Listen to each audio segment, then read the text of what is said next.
What's up everyone, welcome back to a brand new video. So this is something that I'm surprised isn't suggested more. Maybe for a what if mini, maybe for a full series, but either way, it's something I had in mind for a while but wasn't really sure how to go about it. But today, I think I figured out a way that makes it interesting.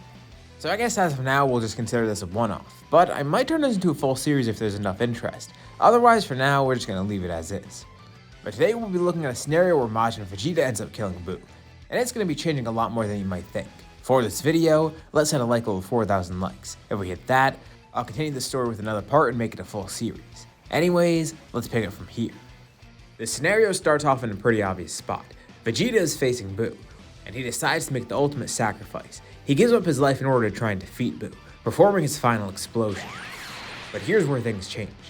As Buu is destroyed by this attack, it actually takes out every little piece of him. He doesn't come back from it.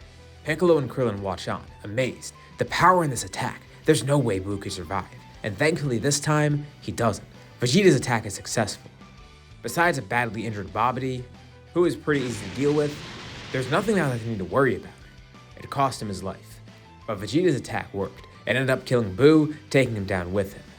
So what happens now? Everyone needs to pick up the pieces of Buu's aftermath. Of course, they do figure out later on that Vegeta's died. Goku regains consciousness, meeting up with everyone else at the lookout. They assume that Gohan is dead as well. And soon enough, Goku is going to have to return to Otherworld, but it seems that they're safe. Buu has been defeated thanks to Vegeta's sacrifice. Although, there are some things they could do. Of course, they can go and gather the Dragon Balls. If they get them right now, they can fix all the damage that Buu's done, reviving all the people that died, at least the good ones. They're all revived, and it turns out they actually don't need the other two wishes from Shenron, because what are they going to wish for? Of course, in their confusion, the two Kais still do find Gohan, healing him and taking him to the sacred world of Kais. And this leaves everyone really confused. With this wish being made, they still can't sense Gohan anywhere. And as for Vegeta, he's excluded. He's already been revived by Shenron once, back on Namek. So here, the wish excludes him. But at least they were able to reverse the damage from Buu. Although, what happened with Gohan? No one's sure. But in the meantime, Goku makes use of his time still on Earth, trying to help solve all the problems here. Everyone's been revived and the Kais just disappeared. And now, Vegeta's dead too. For good, actually. He might not even keep his body in Otherworld, as Piccolo told him. But things are okay here, which is good. It's not really an ideal situation, but Goku can at least spend some time with his family before he goes back, especially with Goten. He doesn't waste his time by going Super Saiyan 3 here, he doesn't have to spend time teaching them a fusion dance. He could actually spend some quality time here. While all this is going on, Gohan is continuing his training on the sacred world of Kais. Since Goku actually did have more time on Earth, by the time he heads back to Otherworld, he's able to sense Gohan, but something's different. Gohan's already done all his training by this point, and he still accidentally broke the Z-Sword thanks to a suggestion from Shin. They know that Buu's been defeated already, but they continue the training because Gohan decided he wanted to, and then Goku ends up showing up. Actually, amidst the ritual, Goku has a lot to be caught up on because now he sees an old Kai there dancing around Gohan. Shin and Kibito been explaining everything. He ended up breaking the Z-Sword. Goku doesn't even know what that is, but cool. No, it's not cool, but they explain. And now, his potential is being unlocked by Elder Kai. And by the time Goku gets here, the ritual is actually almost done. He's glad to see Gohan's alive, and he thanks the Kais for healing him up and even training him a bit. But he tells Gohan his time is up on Earth, so he has to stay here in Otherworld. But with this new power that Gohan's been gifted, he feels that things will be okay. Gohan could use this. As long as he encourages Gohan to train still, Earth will be fine. He just tells Gohan, use this opportunity. He needs to utilize this great power effectively. Without Goku or Vegeta on Earth, Gohan's gonna be the strongest there. Even with them, he would have been, but he's not gonna have their guidance. He can't slack off this time. And Gohan understands. He'll train. He'll continue honing this power, not just for himself, but everyone else. And he'll even train Goten too, make sure that he becomes a great warrior. And even though it's saddening to do so, Goku and Gohan say their goodbyes as Gohan goes back to Earth. Kibito teleports him back and then returns to the sacred world of Kais. So what's Goku gonna do now? Well, he thanks the two Kais again, but he's gonna head back off to Otherworld. Although, Elder Kai stops him. His power, he also seems really strong as well. Shin and Kibito are grateful for Goku's help too. And they ask him, why not train here with them? Well, he doesn't really want to do that ritual because he doesn't feel like that'll be nice. He doesn't want that power gifted to him. He wants to earn it. But yeah, he'd be up to training here as long as they're okay with it. This is a win-win. Shin gets to take a student under his wing, and as for Goku, well, he's going to be getting stronger. It's a good suggestion, and it gives Goku more to do in Otherworld. He's going to stay here for the time being. But he also wonders, what happened with Vegeta? Well, he knows what happened, but did he end up keeping his body, or was he just completely erased from existence? Let's go over to King Yema's place. It turns out, Vegeta's body is still intact. King Yama kept it, just in case something bad happened on Earth again. But he's about to send Vegeta away. He's not really too sure what to do with Vegeta. Vegeta could keep his body, but he's not sure if Vegeta deserves to go to Otherworld, or if he should just be sent to Hell. Vegeta's surprised that he even gets to keep his body in general. But if he has to go to Hell, then so be it. That's kind of expected after what he did. And thus, King Yama sends him there. And you know, it's not so bad for Vegeta. He's gonna be the strongest person there after all. And it's better than losing his body after all. He spends some time in Hell, training himself, and also wondering what's going on up there. He hopes everything's okay on Earth. After what he did, it seems it was successful. It can't fully make up for what he did, but it's nice to know. He stopped Buu. It was his fault that Buu was resurrected in the first place. Had he not become Majin, well, that could have been avoided. And he feels content, even though things didn't really end up too ideally. But one day in Hell, there's a really strange visitor. Someone's looking for him, and he's found by the Supreme Kai. Shin shows up, and Vegeta wonders what he's doing here. Shin greets him, just as he thought. Vegeta ended up keeping his body, and of course he is in Hell. He wanted to confirm for himself and see it. But why? Why is he coming all the way here? Well, Shin actually has a proposition for him. Vegeta wants to go to Otherworld, doesn't he? Well, Vegeta doesn't really care too much, but yeah, he would prefer being there rather than here.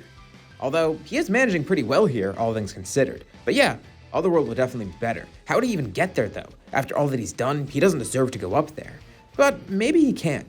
Shin wants to give Vegeta another chance. Now, he doesn't blame Vegeta fully for everything that happened, but he still does think that Vegeta deserves some blame. But he wants Vegeta to redeem himself. He wants to give him that opportunity. This is all very sudden. Why is he here in the first place, and what gave him this idea? Shin tells him, Vegeta has a lot of potential. That's abundantly clear. And he'd like to take him on as a student. A student? Well, yeah. Instead of spending his time here in Hell doing nothing and not getting stronger at all, why not come there? Come to the Sacred World of Kais and train. Get a chance at redemption too. He can go back to Otherworld afterwards. Vegeta's still suspicious of the offer, but yeah, he might as well go along with it. He has nothing else to do, and it's an opportunity to train. And if it means he could possibly redeem himself in the eyes of the Supreme Kai, well, so be it. Shin's glad that Vegeta accepted his offer, and he and Vegeta head off to the Sacred World of Kais. Before they teleport off, Vegeta actually has one question. What happened to Kakarot? Shin says he'll tell him in a bit. As the two teleport there, Vegeta's then amazed to see that Kakarot's actually standing there on the planet. Shin tells Vegeta this was Goku's idea. It would be nice for Goku to have a training partner if he is going to spend time training here after all. But still, everything that Shin told Vegeta does remain true. He will give him a shot at redemption, just to see if Vegeta's heart is in the right place. And Vegeta's amazed. He didn't think he'd actually see Kakarot here. That is kind of what he wanted. If he died, he would at least be able to train with him. It's like he asked Piccolo before, and Piccolo was right. Goku greets him, and instead of being his usual cold self towards Kakarot, Vegeta actually smiles. It's nice seeing a familiar face. And now, the real fun can begin. They start training together, training under Shin and Kibito, as well as Elder Kai occasionally. Just like Goku, Vegeta doesn't really want to do the ritual. It seems so cheap. He can earn his power in another way. And even though Ultimate is great, he doesn't really need that. They're gonna work to go beyond Super Saiyan. Oh, yeah, that's the thing. Goku shows it off to Vegeta. He has Super Saiyan 3. Vegeta's taken aback and actually kind of mad. What the hell? Kakarot hid this the entire time. This is the first time he's hearing of it. And Goku apologizes, but yeah, he didn't really need to use it, and it would have shortened his time on Earth a lot. He didn't really need to use it? Ouch. But Goku's right. If he used this, that fight would have been a lot shorter. And Vegeta wants to try and learn this for himself. Right now, neither of them know of the problems of Super Saiyan 3 because they're dead. They don't have this issue. So, Vegeta does want to train for it, actually. So while they work on the Kais to get stronger and even learn some new techniques, Vegeta begins working towards this, trying to ascend Super Saiyan 2. And it does take a lot of time. Goku works more with it, trying to get a better grasp on it. Also trying to work on Super Kaioken as well, because he doesn't really have anything else to work on. He doesn't know if he can go beyond Super Saiyan 3 at all, so he just works on perfecting that, if anything. But in the meantime, Vegeta eventually does unlock it too, and now he's on Kakarot's level, at least for the time being. And both of them are elated. They have such strong training partners. Their training is going well in general too, the fact that they're learning all these great things from the Kais and getting stronger overall. Plus, they could fight to their heart's content, two battle-loving Saiyans being able to fight as much as they want. And fighting benefits them if anything. They could just be healed up afterwards by Kibito. They're able to go all out, and they don't even have to worry about destroying the planet here because the planet's very durable. The three Kais watch on amazed. These Saiyans are getting so strong, and whenever they fight, each fight is more explosive than the last. It's insane. They spent all their years here. They've already accepted by this point. They're going to remain dead, so they might as well make the most of it. Growing stronger together, fighting as much as they want. It's actually kind of great. And all the while on Earth, Gohan is still continuing his training under Piccolo, while also starting to train up Goten. He has a lot of fun doing it, and it's pretty nice, being Goten's teacher and all. He didn't realize how potent Ultimate was until he actually started trying it out. It's incredible, and he's glad that he has this power. And it's just like Goku said, he needs to make good use of it. He has this great gift. It was gifted after all, so that's what it is, a gift. And he doesn't want it to go to waste. He's got to make great use of it, and see if he could use it even better. Unaware of Goku and Vegeta's training in Otherworld, Gohan simultaneously continues his training as well, starting to get stronger and stronger, getting a better grasp on Ultimate. Benefiting those around him too, such as Goten, Piccolo, and even Trunks. These 3 hybrid Saiyans are the next generation of fighters. Without Goku and Vegeta there, it's up to them to protect Earth, and they're up for the challenge. I might even encourage Videl to train more too, because Gohan's going to be training more, so it would rub off on her as well. It serves as a nice motivator for pretty much everyone there. They're going to be just as good as warriors as Goku was. No, they have a task to go beyond that even. Whether Earth faces a threat in the future or not, they're going to be prepared. And Earth's actually going to be pretty okay. And as we get into the next arc, you'll see what I mean. Beerus ends up waking up. Intrigued to find out more about the Super Saiyan God. And according to Whis, there's no Saiyans left, at least pure Saiyans. He looks around and no one knows of Broly, so he can't even find him. There are some half Saiyans on Earth, but more interestingly, Whis notes something. Oh, it appears the Sacred World of Kais has some Saiyans on it. The Kais? Like Shin has some? Why are they there? Alright, Beerus is immediately interested. If there's Saiyans training with Kais, maybe those are Super Saiyan gods. I mean, they're training with gods after all, so it might be worthwhile checking out. So immediately, they head off there. And much to Beerus' surprise, these 2 Saiyans are dead. They have halos above their heads, but they're still training here regardless, so they have to be strong, right?